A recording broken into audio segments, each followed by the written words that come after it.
Once again, my name's Charles R. Sabo doing another teaching video on the book of Isaiah, the Bible commentary I wrote back in 2018 and 2019, published in January of 2020, hardback binder. I'm doing chapter 33 today. So if you've been following along, I've done the first 32 chapters of this commentary on YouTube videos.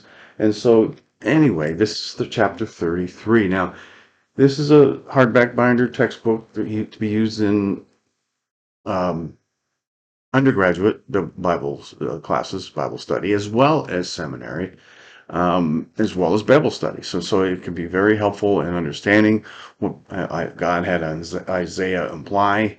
And so it's many misinterpretations of Isaiah. Here you have what the Lord has shown me, and it's contextually correct because I know the scriptures very well, by the way, and have broken the verses down word for word and have gone with what the Lord has shown me them to be. So let's take a look and follow along. This is chapter 33. I didn't start out with an introduction to the chapter, but only because you have to get into the chapter. I didn't want to write an introduction to this because I explain each verse as we go. So here we go. I'm going to read verse 1. Woe to you that spoilest, and you were not spoiled, and deals treacherously, and they dealt not treacherously with you. When you shall cease to spoil, you shall be spoiled. And when you shall make an end to deal treacherously, they shall deal treacherously with you. Okay, so first of all, you have to figure out who's God talking to. Who is you? Thee means you, if you don't know the King James English. So who is this that he's talking to? The first verse of this chapter is set apart, but can be broke down and viewed as an announcement from Isaiah of the coming wrath upon the Assyrians. Right? So let's roll into this with the Assyrians in mind. To spoil is to reap the wealth from your defeated foe. I think we can all agree to that. Here, Isaiah says, "Oh," or woe, to those who spoil while they were not spoiled. And the same woe goes against those who deal treacherously while they were never treated with such treachery. The Assyrians had not realized that they were protected by the sovereign Lord, who controlled the outcomes of their successful attacks while they attacked other nations, spoiled them, and acted with treachery. The Lord didn't tell them to act with treachery. He warned Israel and the other nations that they were coming and would be treacherous, but the Lord didn't command Sennacherib or any of the Assyrian kings to be treacherous. The Lord warned them because he knew what was going on. He knew what they were capable of. And plus he knew the future. He knew what he was going to see, what's going to be true. The judgment is announced in the second half of the verse. When they become incapable of being the spoiler, they were going to be spoiled by those who God would be sending. And when they chose to stay at home and not be the aggressor, they would be dealt with treacherously. So if you know the history of the Assyrians, they eventually ceased from being a superpower, and that was at the hand of God, by the way. And so let's move forward. I've talked about what happens to the Assyrians in the mountains of Israel when they came into Judah and Jerusalem and surrounded the city. The Lord came and killed 185,000 of the army. Meanwhile, Sennacherib fled to Nineveh, and then the Lord killed them there. Well, if you've read about that and can understand that, let's go into this. O Lord, be gracious unto us. We have waited for you, I'm sorry, be you their arm every morning, our salvation also in the time of trouble. Now, Isaiah knows what is coming, right? He felt compassion for his people and prayed to the Lord for his mercy. Now, Isaiah, a remnant of others, had been waiting for Messiah's arrival, right? So Isaiah and a remnant of others, right? So there were true believers who were waiting for Messiah. at this point. Isaiah had preached to them about the coming Messiah for years. Okay, Isaiah contends with the Lord that he should have mercy on them, the believers, because they had been waiting for his arrival. He pleaded for the Lord to continue to be their protector, right? And their saving grace in times of trouble. Okay, so here you've got the Assyrians are going to be coming, they're going to fall, right? Isaiah knows this, and he's asking for the Lord's mercy for believers. So, verse 3. At the noise of the tumult, the people fled, and at the lifting up of yourself, the nations were scattered. Now, when Sennacherib, king of Assyria, and the Assyrians surrounded Jerusalem, they were camped in the mountains of Jerusalem, right? Isaiah 10:33 states, Behold, the Lord of hosts, shall lop the bow with terror, and high ones of stature shall be hewn down, and the haughty shall be humbled. Notice it's the Lord of hosts. Well, who's the Lord of hosts? Throughout the scripture, throughout, especially through Isaiah, it is the Messiah, right? The Holy One of Israel. Well, who is the Messiah, Holy One of Israel? It's Jesus. Yeah, in this case, the pre-incarnate Christ. This is before he be incarnated and was born as a man. He was pre-incarnate from everlasting's past. He's always been in existence. Here you have the pre-incarnate Christ who's coming to lop the bow with terror, and the high ones of stature shall be hewn down. He was going to go into the mountains of Israel and destroy 185,000 in one night. Notice in verse 10:33 that the Lord of hosts will lop the bough. Hebrew word peora, or branch, and they will be in terror. Whenever the Bible refers to the Lord of hosts, it is referring to God, who is the Lord of the host of angels. The prideful captains, as well as the king, will be hewn or cut down. Those haughty, proud, that may have been Assyrian army survivors outside of reach of this event, 10:19, you can gather that where I just got that information from, would be humbled by what they heard or saw. This would include all of the children of Israel who would be humbled and fear for what they see. Those who could see the tempest flame would flee from their tumultuous screams. With tumultuous screams, sorry. At the noise of the multitude, the people fled, right? So the Assyrian army consisted of several different nations who were previously defeated by the Assyrians. The Lord set his tempest upon them, and they scattered. At lifting up thyself, the nations were scattered, right? So the Assyrian army was many nations who were forced to fight for them, right? So let's move on. I probably should have put, there was a verse, I think it's in Second Chronicles, that names the countries the nations that were fighting for Assyria as slaves, really. Verse 4, and your spoil shall be gathered like the gathering of the caterpillar, as the running to and fro of locusts shall he run upon them. Now, verse 1 comes to pass while the Assyrians flee and scatter. The tempest flames destroyed the army.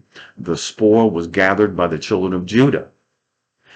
Okay, here's all these burnt military on the mountains of Israel, 185,000 of them, and there was loot. They had loot. They had possessions that could be looted. It's called spoils of war. Isaiah continued talking to the Assyrians in verse 4 the same way as he did in verse 1. He declared that your spoil shall be gathered like the gathering of the caterpillar. So the Israel was going to loot the 185,000 dead Assyrians on the mountain. The children of Judah ran upon the spoils of the Assyrians and gathered them. As the running to and fro of the locust shall he run upon them. Right? Right?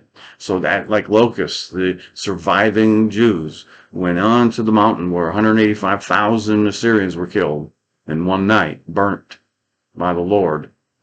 They looted them, right? And the Lord expected it. The spoils of war is legal according to God. If He's giving you the ability to destroy a nation or destroy military, you have every right to loot what is the remains of them. their possessions. The Lord is exalted, for he dwells on high. He has filled Zion with judgment and righteousness. Isaiah rejoiced within this verse, after reminded that the Lord is sovereign and returns righteousness on those who are righteous and spoils those who do wickedly. The Assyrians were haughty and never acknowledged the God who dwells on high, who gave them their power and might. They never glorified the Lord, though they knew it was he who sent them. They knew. Sennacherib knew that the Lord sent them. You don't believe me? Go through Isaiah. I believe it's chapters 36 and 7, and see the commentary on basically the words of Sennacherib. He didn't glorify the Lord, nor did his right-hand man. I can't remember his name. We might catch it here, but they never glorified the Lord and who gave them their power to do what they were doing, to destroy the abominable nations. And verse 6, and wisdom and knowledge shall be the stability of your times, and strength of salvation. The fear of the Lord is his treasure. Right? Whose treasure? Whose treasure? Your treasure. The ones that are left over, the righteous Israel that was going on to loot the army of the Assyrians. The reign of King Hezekiah is addressed by Isaiah here. The stability of Hezekiah's time was his wisdom and knowledge of the Lord. The salvation of Hezekiah was his fear of the Lord, which was his strength. King Solomon is quoted to say, the fear of the Lord is the beginning of knowledge, but fools despise wisdom and instruction. Centuries later, God had Isaiah remind his people that things have not changed, and it still holds true. Right? Not that Isaiah was around centuries later, but he's reminding them that centuries later, it still holds true. Even though he's not there, the Lord is still the same always, so the same will hold true. So Isaiah warns them, the fear of the Lord is his treasure. Whose treasure? Not the Lord's treasure. The treasure, your treasure is your fear of the Lord. Hezekiah's treasure was the fear of the Lord. It made him righteous. All of his nation, Israel, followed their king and became righteous because their king was righteous. The righteous king brought many to repentance, as you will read in 2 Chronicles 33:7. Let's read that. Behold, their valiant ones shall cry without, the ambassadors of peace shall weep bitterly. Since the second half of this statement can be related to the first, we must conclude that the valiant ones and ambassadors of peace are the same.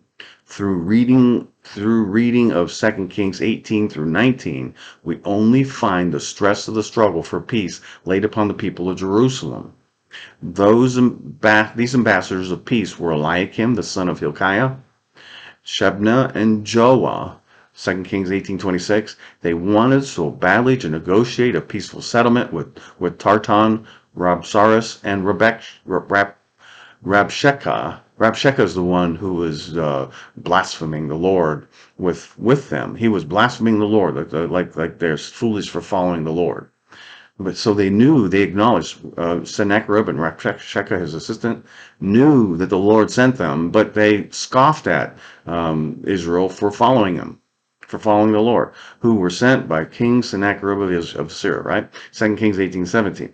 Now, you can go into 2 Kings 18 and read of this event. You can also go into Isaiah 36 and 37.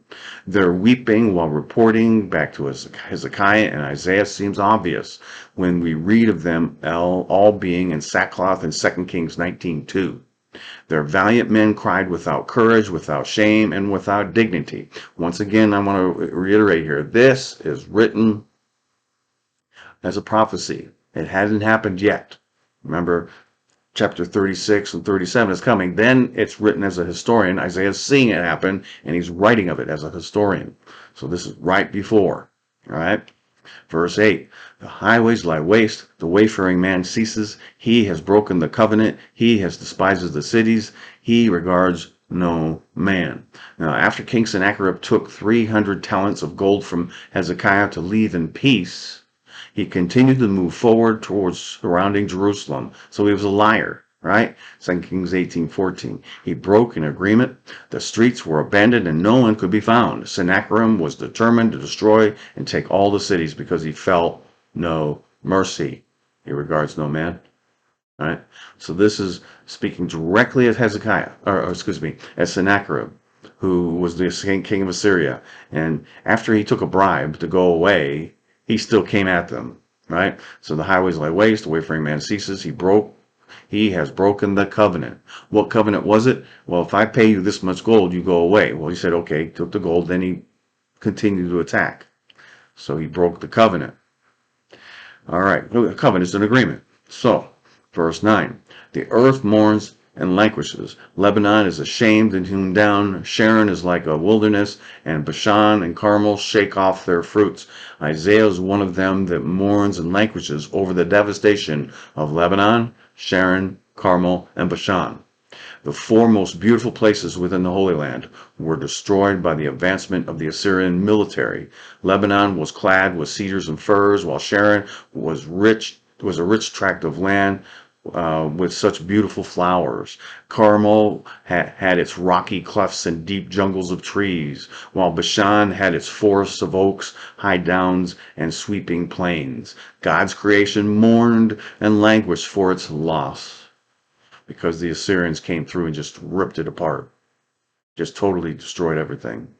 Whether it be burning, chopping them down, trampling, whatever they were doing, they destroyed it because they had no respect for it.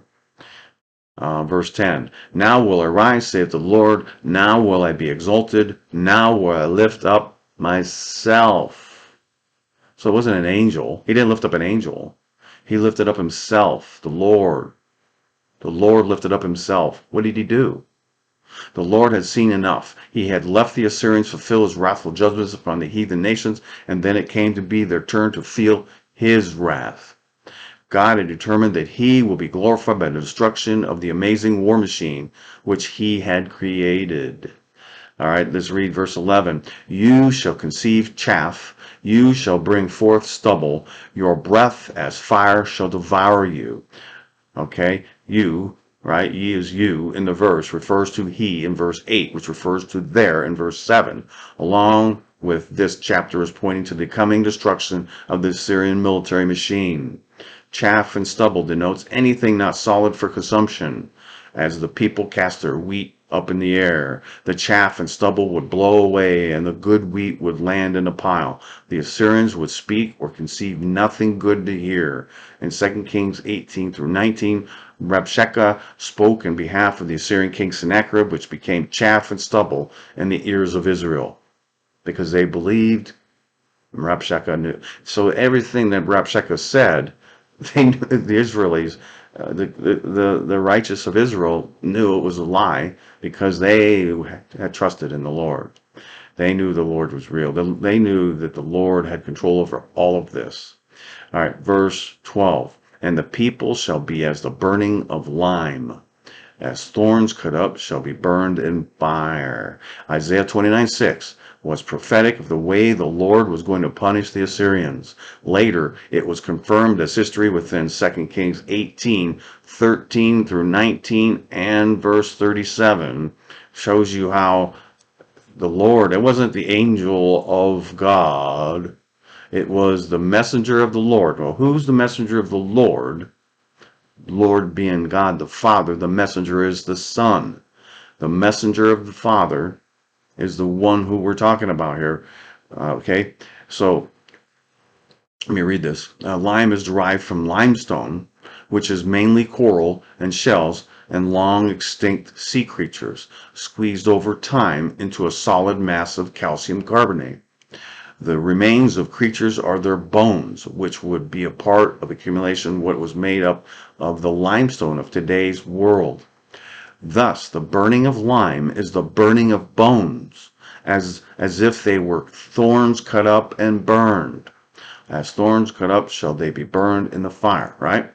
The wrath of the Lord was kindled upon the Assyrian military in the mountains of Israel. He burned them, including their bones, as if they were dried thorns burning in fire. So if you read all of these sections here, you'll see what I'm talking about. These are all historical records of what had happened in the mountains of Israel. How the Lord came down. He himself. He didn't need an angel. He's God. God the Son is God still, and he doesn't need angels to do his work.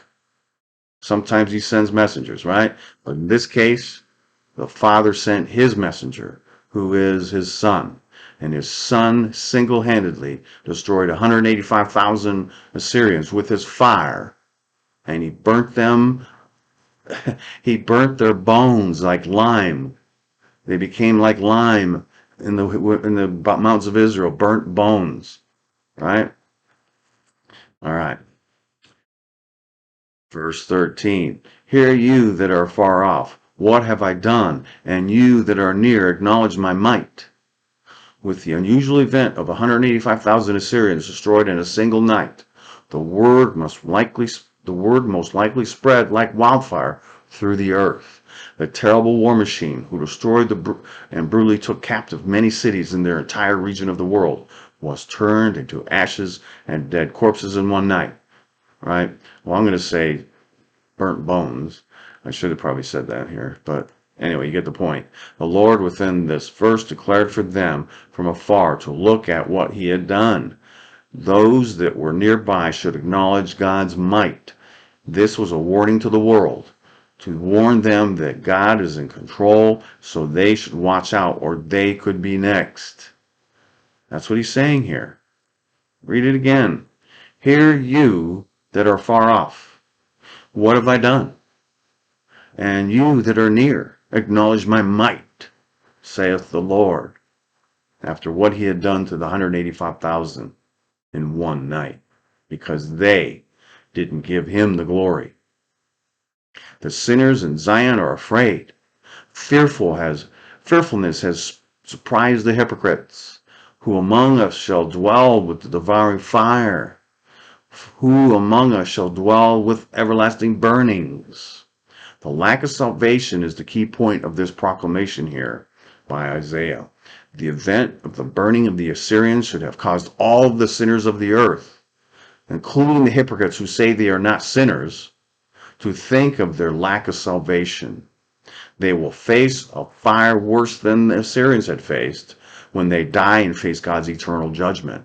The devouring fire that is brought up here is the everlasting devouring fire of the lake of fire. Revelation 20, verse 15, whosoever was not found written in the book of life was cast into the lake of fire. Right? Okay, I'm going to read 15 and 16 together because they belong together. He that walks righteously and speaks uprightly, he that despises the gain of oppressions, that seeks his hands from the holding of bribes, that stops his ears from hearing of blood, and shuts his eyes from seeing evil. Okay, so obviously, this is still an incomplete sentence, isn't it? Because there's there's no verb. Right now, verse 15 and 16 is the noun to the verb. He that walks righteously, we're talking about somebody, and then he's describing he, right? He and yeah, all of the he that stops. This is all talking about everybody, right? Isaiah describes the righteous within verse 15 who will not have to face the fire mentioned in verse 14. To walk righteously is to walk in God's precepts and abide in God's laws, right?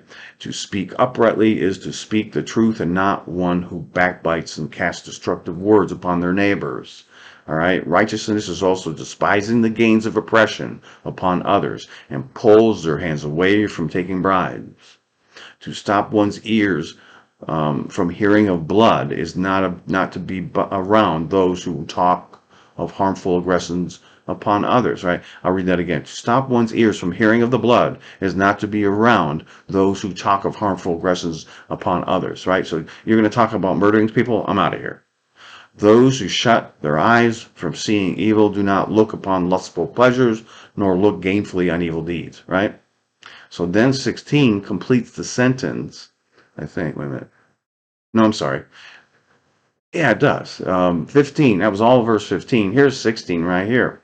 He that dwells on high, his place of difference shall be the munitions of rock. Bread shall be given him, his water shall be sure. So we finally get a verb that pertains to the subject matter. He still is the subject, right? So he shall dwell. There's your first verb in the sentence. All right. So there's he shall dwell. His place of defense shall be the munitions of the rocks. Bread shall be given him. So you can see this is a different sentence here. So it obviously deserves a semicolon. The righteous described in verse 15 shall dwell on high, which is on high in heaven where God dwells. The Lord is my rock and my fortress, Psalm 18:2a. The righteous shall have a place with God, who will be their place of defense and munitions of rock or fortress. God will sustain the righteous with food and water. Because it is God providing it, it will always be sure. When looking to the righteous of Judah, they will be sustained, protected by God, who will be their rock and defense. There you go. 15 and 16. Long sentence, huh? That's all one sentence, 15 and 16. Right? So 15 is an incomplete sentence needing a verb. The verbs lie in verse 16. Right? Verse 17. Thine eyes shall seek the king and his beauty. They shall behold the land that is very far off. Now, this could be a semicolon here. Two separate sentences. I mean, they link it with a colon. Come on. Translators are ridiculous. Those righteous in Judah will see their king Hezekiah remove his sackcloth and put on his kingly apparel. Then they will see him in his beauty. Isaiah also prophesies here about the coming king in his beauty and glory. Notice I put a capital H, the coming Messiah. In the eternal kingdom of God, the righteous will see their King of beauty, Jesus, as he sits on his throne. They will also see the land that they have been looking forward to, which is afar off. Eternity is so close, yet so far away. Right? That's what that means. Verse 18. Your heart shall meditate terror. Where is the scribe? Where is the receiver? Where is he that counted the towers? Okay? Should have capital letters here since you got question marks, but once again, the translators. The terror which had been felt in anticipation of the coming Assyrians will be nothing but a memory. When the people will think back on that terror, they will rejoice that their fears had been removed. They will remember the Assyrians and their officials, such as the scribes, who registered the booty gathered at as the Assyrians took a city. They will remember the receivers or the tax collectors who gathered taxes from the captives. They will remember the land engineer who measured and planned for the siege of the land. They were to be just a memory and a feeling of blessing when realized. Right? After it's all over with and God has won, you have won because God destroys their military. You will remember all that was happening before that, the surrounding cities that were taken captive even before, when he was surrounding Judah, or excuse me, Jerusalem. He had already taken some of the cities in Judah around there, and that's what they remembered, those receivers of tax collections and taxes for the captives. They remembered the land engineer that was measuring their land and getting ready to use it for the Assyrian Empire. Verse 19, you shall not see a fierce people, a people of a deeper speech than you can perceive, of a stammering tongue that you cannot understand. Once again, Isaiah points to the immediate future where those who walk righteously will not see the fierce people, namely the people like the Assyrians. Rabshakeh was sent by King Sennacherib of Assyria. He spoke to the children of Israel in their own Hebrew, yet spoke things that were unfathomable, that the Assyrians could not be beaten by their God. Right? That's what the Rabshakeh said. Your God isn't great enough to beat us. Everybody else went down, so you're going down also. That's basically, if you read Isaiah 36 and 37, that's what he's saying. Rabshakeh's stammering, his mocking tongue spoke to them against their faith and against their God, which was something they could not fathom. The people of Israel couldn't fathom what they were hearing. They're like, what? God is greater than this, knowing that there was no one more powerful than their God. There's no one greater than God. While walking righteously with God, they would not see the likes of such people like the Assyrians. The Assyrians were sent to them. All right? They were sent to take the northern kingdom captive, and they did. When it came to Judah, King Hezekiah was on the throne, and that was unfortunate for the Assyrians, for Sennacherib, because they had a righteous king on the throne who, even through the worst time, was in the temple praying the Lord for mercy. He was faithful. 2 Kings 18:22. But if you say unto me, we trust in the Lord our God, it is not he who has high places and whose altars Hezekiah has taken away, and has said to Judah and Jerusalem, you shall worship before this altar in Jerusalem. So he's mocking them, saying that's not true. He's saying that Hezekiah is a liar. This passage can also be applied to God's eternal kingdom, where the righteous will no longer hear of such stammering, mocking tongues anymore. We get mocking tongues now, don't we? If you talk about God to the unbeliever, they mock us. They mock us. Verse 20. Look upon Zion, the city of our Solomonites. Thine eyes shall see Jerusalem, a quiet habitation, a tabernacle that shall not be taken down. Not one of the stakes thereof shall ever be removed, neither shall any of the cords thereof be broken. Now, when a passage points to Zion, it points to God's eternal kingdom, eternity. The city of our solemnities or divine appointments, Moed, in Jerusalem. The righteous are told to look to God's eternal kingdom and see the city of their divine appointments. Feast of the Lord, their divine appointments. The Lord has set 7 divine appointments. The feast days, the feast days, the feast of Passover, the feast of, gosh, unleavened bread, the feast of Passover, the feast of, gosh, Pentecost, the Feast of Trumpets, the Feast of Atonement, the Feast of Tabernacles, right? Those are the 7 feasts. Those are the divine appointments, right? That he's talking about. So, they should see the city of Jerusalem to be a quiet place, without aggression against it, such as the Assyrians or Babylonians coming to destroy them. Without aggressions against it, such as the Assyrians and Babylon. So the Assyrians and Babylonians should have never came, but came because they failed in trusting in God. They failed in trusting in His Word. That He set them divine appointments, and they failed to keep them. They're failing to keep them. They failed to celebrate or look forward to them. Jesus fulfilled the first 4 spring feasts in order when he first, what did he do? The feast of excuse me, feast of Passover he fulfilled on the exact day. The feast of which was Tishri 14, Tishri 15. Tishri. Um, gosh, my brain is not working today. Nisan. The Nisan 14 was the Feast of Passover. Nisan 15 was the Feast of Unleavened Bread. Nisan, in this case, 17 was the Feast of First Fruits. And then, what was it, 50 days later was the Feast of Pentecost, all fulfilled by Jesus on the exact day of the feast day. And then the spring feasts are yet to happen. First the trumpets, the rapture of the church, the second phase of the resurrection of life. The first phase of the resurrection of life was fulfilled on the feast of first fruits. Jesus and the Old Testament saints, including Isaiah, were resurrected on that day and went to heaven. Jesus took them on high, led captivity captive, according to Apostle Paul in Ephesians 4.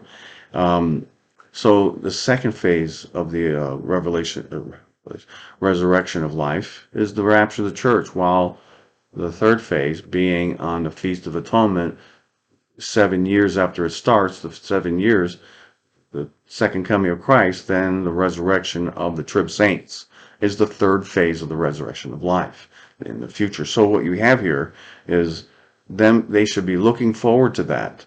And if they looked forward to that, the Assyrians and Babylonians never would have came. The destruction of the temple never would have happened. The tabernacle in Jerusalem was to be destroyed with the Babylonian captivity in the future. Isaiah declared here that the tabernacle of Zion, God's eternal kingdom, will never be destroyed, nor stakes never be removed, nor cords be broken out of it. The tabernacle was the place of sacrifice and worship within the Exodus journey. Every time the children of Israel would journey, they would pull up the stakes and cords to take them down the tabernacle. They would move to the next location on their journey, then put the tabernacle back up.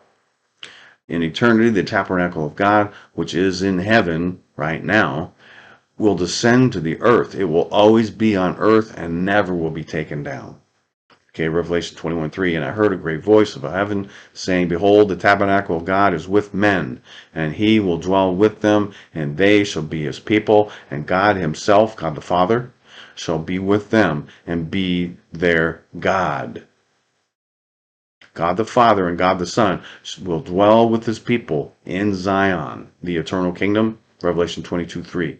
The tabernacle of God will never be taken down because the long journey into Zion will be over.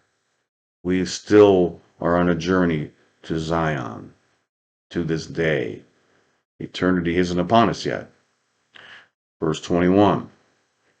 But there the glorious Lord will be unto us a place of broad rivers and streams, wherein shall go no galley with oars, neither shall gallant ships pass thereby. When the righteous of the days of Hezekiah walked righteously, God would be their strong rivers and streams, protecting them from the aggressive nations. After the Assyrians were destroyed, Hezekiah's kingdom lived in peace, with no more aggressors coming against them. We can also read of the rivers and streams which comes from the throne of God in Zion, where the tree of life provides the 12 types of fruit. So eternity, right? The leaves of these trees will provide for the healing of the nations of the people who had been brought to Zion to live with their God. Isaiah comforts the righteous with the thought of no more aggression against them, because there will be no more fighting ships with galleys of oars rowing their warships to come and conquer. Revelation 22:1 and 2. And he showed me a pure river of water of life, clear as crystal, proceeding out of the throne of God and of the Lamb. Notice there's two: throne of God, the Father, and of the Lamb, the Son. Two thrones. The Son sits at his right hand. There's two people here. The throne of God and of the Lamb. That's not a second person. That's not modifying that. This is an and here, in addition to. The throne of God and in addition to of the Lamb. There's a throne of God the Father and a throne of the Lamb. All right. In the midst of the street of it, and on either side of the river, there was the tree of life, which bare 12 manners of fruits, and yielded her fruit every month, and the leaves of the tree were for the healing of the nations. Right. And I wrote a Bible commentary on the book of Revelation, and I explained this in detail. Pick it up. There's teaching videos on YouTube. You can go and watch the teaching videos. Verse 22, For the Lord is our judge, the Lord is our lawgiver, the Lord is our king, he will save us. In true faith, Isaiah proclaims for the righteous their faith in the Lord. God's people trust in God, and he is their judge. He is their lawgiver, and the Lord is their king. While the righteous of Hezekiah's time were being protected by God, in true faith, God's people will trust that he will save them from eternal hellfire. Their trust in the Lord and his words is what saved Jerusalem against the Assyrians. And that's all because of a righteous king. Remember, I think it was it last chapter? 30, was it 30?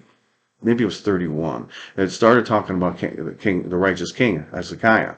Well, what did Hezekiah do? Well, he was there for this. All right. Isaiah links verse 21 with 23 by explaining the protection of their judge, who will save them. The gallant ship is the Assyrians, who were to be weakened like a ship whose tackles will be loosed, which would weaken their mast, so their warship could not sail. This is imagery whereby the ship represents the war machine of the Assyrians. Right? Imagery. There wasn't an actual warship in Jerusalem. There's no ocean there or sea. This was imagery of the Assyrian war machine, who were to be weakened terribly by their sudden destruction in the mountains of Jerusalem. Right? Referring back to verse 4, this passage confirms that the children of Judah would take spoil from the leftover remnant after the Lord destroys the 185,000 in the mountains of Judah. The lame are considered the weakened children of Judah, who would gather the spoil of the Assyrians as a prey. Right?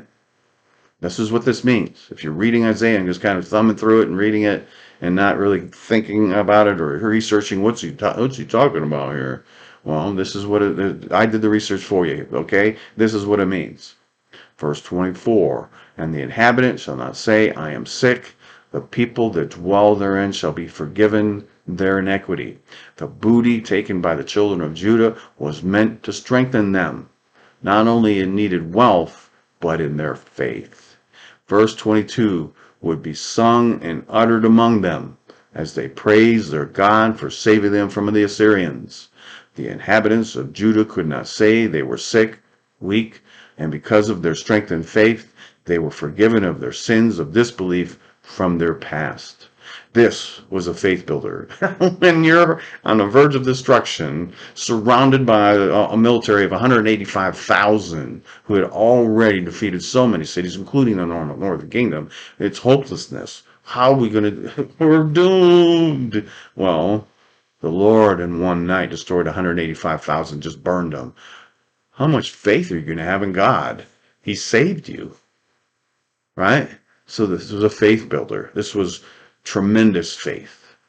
This, what followed this was the most incredible revival in Israel's history. If you read Second Chronicles of this time, it's amazing. And so, chapter 34, the creation of the lake of fire is next. So it goes away from this Assyrian attack, goes away from the glory of the Lord and the Assyrian attack, and takes us to the last days. The last days, we're talking the second coming of Christ on that day, day 2520, is what we're talking about here in chapter 34. It's an important chapter. The creation of the lake of fire on the last day of the 7 years occurs as prophesied by Isaiah in chapter 34. Stay tuned because it's an incredible chapter talking about the incredible works of the Lord to cause the lake of fire to appear, right? And it will appear on the last day, and it will be there for, if you remember Revelation 19, the last verse or two of chapter 19 of book of Revelation, the Antichrist and the false prophet are the first inhabitants of the lake of fire, and they were cast into it. Well, that means on that same day it existed somewhere, right? Well, here's where it's actually created on that day, that same day before the Lord steps on the mountain of Mount of Olives and causes the earthquakes and so forth. He first sends it comes over to over to the I'm going to say mountains. And you got to read it. I mean, or stay tuned for the next video, and I'll probably do this tomorrow because it is such an important chapter. The creation of the lake of fire, the eternal lake of fire, is in chapter 34 of Isaiah. Until next time, please hit like down below, subscribe to my channel. You'll be informed of when the next chapters come out. Until then, may God bless you. Have a great rest of the day.